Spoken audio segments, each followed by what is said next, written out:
High everyone आज चाहिँ म यहाँ सामान किन्न गइरहेको छु।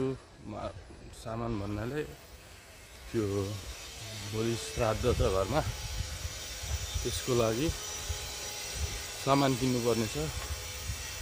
अनि म अब यसो बजार निक्लिन आँटेको। बजार भन्नाले पनि चोक के दाल अनि टपरा केहरू किन्नुपर्ने रहेछ। त्यो भएको कारणले म निस्किरहेको छु। भर्खर उठेको, यस्तो निन्द्रा लाग्यो कि आज।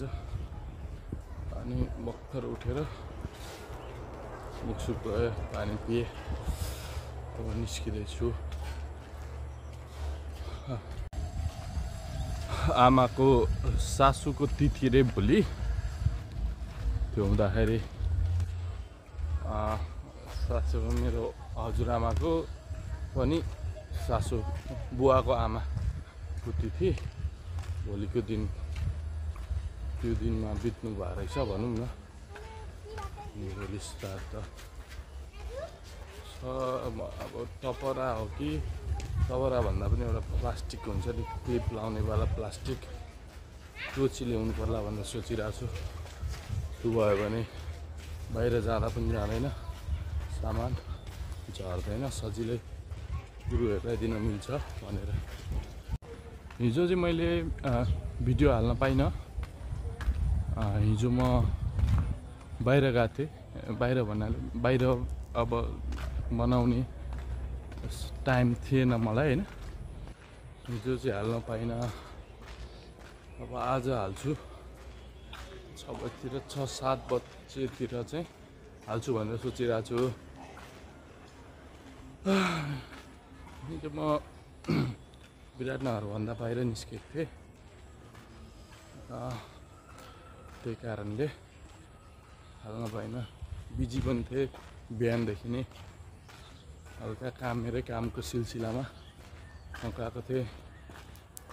अनि यस्तो गर्मी छ नि अहिले विराटनगरमा, पानी परेको छैन। अनि पर्न आउँदा बिहान 5 बजेदेखि यस्तो चर्को घाम लाग्छ। बेलुका हेर्नु न, अहिले 6 बज्न आँटिसक्यो होला र पनि घाम छ क्या पुरै। यस्तो घाम छ नि। धन्न घरिघरि यो बेलुका भएपछि हावा चाहिँ चल्दिन्छ होइन। बेलुका भएपछि हावा चल्दिन्छ, त्यही छ एकदम राम्रो चिज। हावा चलेन भने त तातेर फेरि कोठा यस्तो तात्छ नि, त्यो फ्यानले पनि तातो हावा फाल्छ क्या।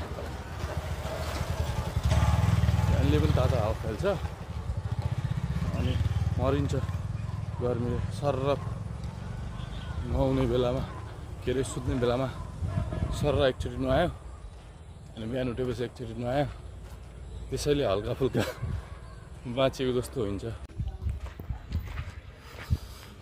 म चाहिँ फेरि अब टपरा लिन जाँदैछु। टपरा चाहिँ छुटेछ क्या अघि। दुनाको लागि त्यो प्लास्टिकको एउटा प्लास्टिक पाइन्छ क्या आजकल, दुना त्यो सामान हाल्न।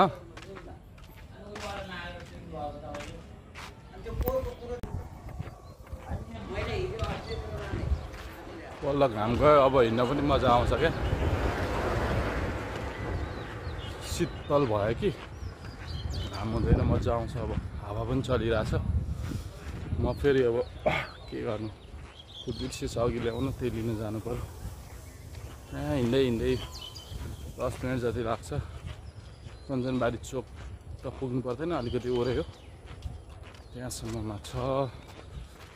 अब टपरा ल्याउनु पर्ने। अघि थाहा भएन क्या मलाई, आमाले भन्नु पनि भएन।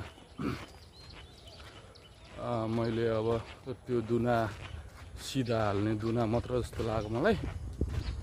भरे त त्यो चामल के अरूको लागि पनि चाहिने रहेछ, टपरा पनि चाहिने रहेछ।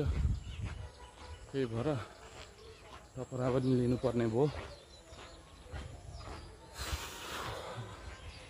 टपरा लिन हिँड्दैछु म।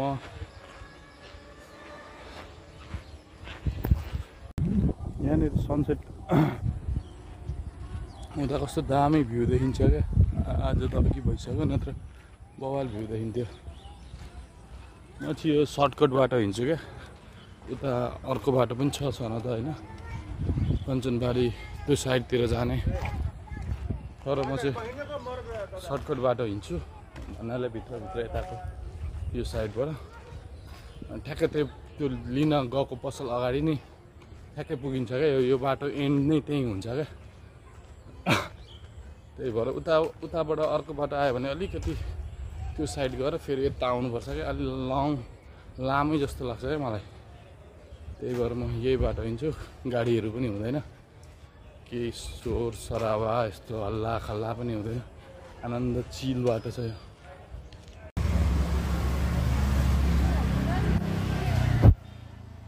यही लिन आएको म अहिले।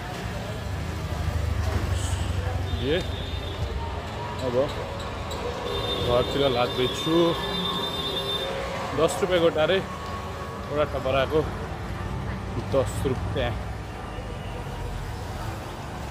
फेरि लिएर फर्किँदैछु। अब 5वटा लिए, धेरै चाहिँदैन होला, घरमा पनि 2टा छ, 5वटाले पुग्छ होला भनेर 5वटा लिएर हिँडेँ म टपरा।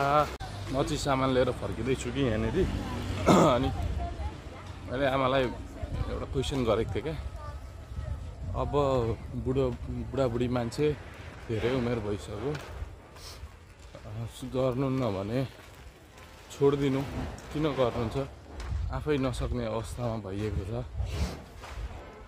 अब पहिले नि गर्नुभयो जति गर्नुभयो, अब तपाईँ नि एक त आमा उठेर हिँड्न सक्ने अवस्थामा पनि हुनुहुन्न, अलिअलि बियरली हिँड्नुहुन्छ। अनि अब सक्नु भने छोडिदिनु भनेको पुरा रिसाउँदै हुनुहुन्थ्यो।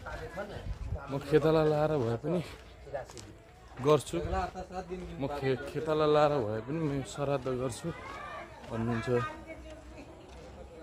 त्यही भएर हो अब भोलि आँट्नु भएको छ गर्न।